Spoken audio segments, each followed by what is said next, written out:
But spirituality is your purpose. What do you mean by that?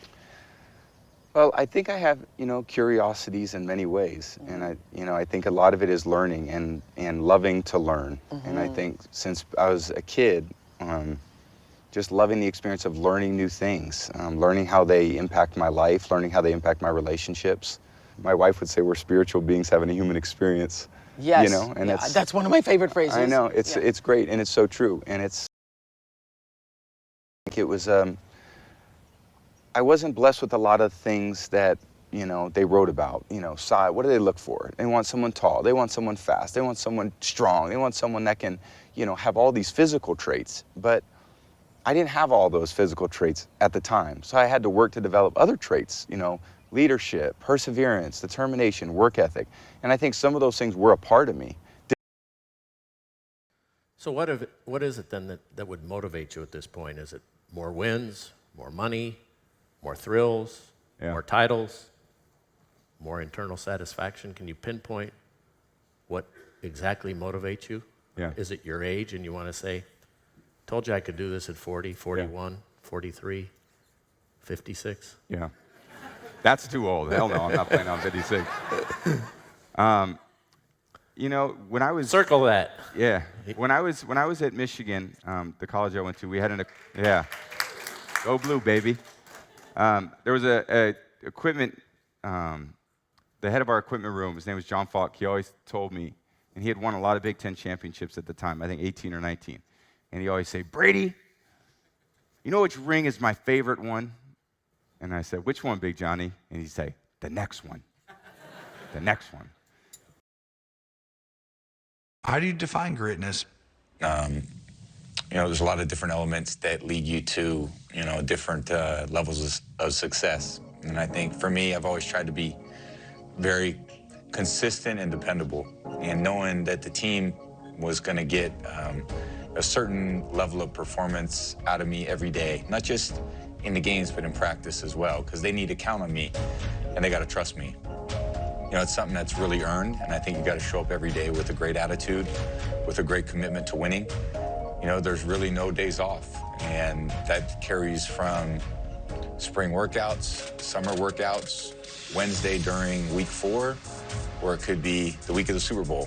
There's an intensity to what we're trying to accomplish, and if you want to be truly great, you got to bring it every day.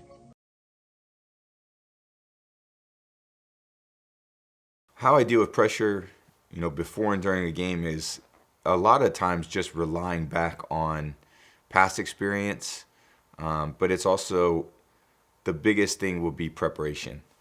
I feel like if I'm 100% prepared for the moment, then I shouldn't be nervous. That's where you have to be very confident and you have to play with a lot of anticipation. You've got to run through a lot of scenarios in your mind about what could happen, the ways that you're going to have to adapt over the course of the game. Rarely do things go as planned. So I think when they're unplanned, you have to be able to adapt quickly to those scenarios, and you do everything you can to practice and prepare and study and play the game in your head before the actual game starts. And I think that's a very important aspect of playing, your very best on a week-to-week basis. Oftentimes I have found in my own life, and I've seen this with, thousands of people I've talked to over the years, that you learn the most about yourself when you appear to fail, when things don't go the way you want them to go. Yeah. So you learn a lot about yourself. Yeah, and how can you, it's hard to be so critical on yourself when you're winning. Mm-hmm. It does, you're figuring out every single decision you made when you lose, every thought, every action, every step, and you're trying not to repeat those. Well, I think you have to, first of all, just recognize the adversity when it comes. I don't think you fight it. I think in a lot of ways you embrace it and you use it as an opportunity for growth. So, I don't believe in a victim mentality, poor me, poor us. I feel like, whenever you're faced with something, you got to do your best to overcome it. You can't train slow and expect to move fast. The key to maximizing performance and reducing the risk of injury is training with movements that mimic the demands of your life or your sport. When it comes to sport-specific training, no tool is more functional than resistance bands.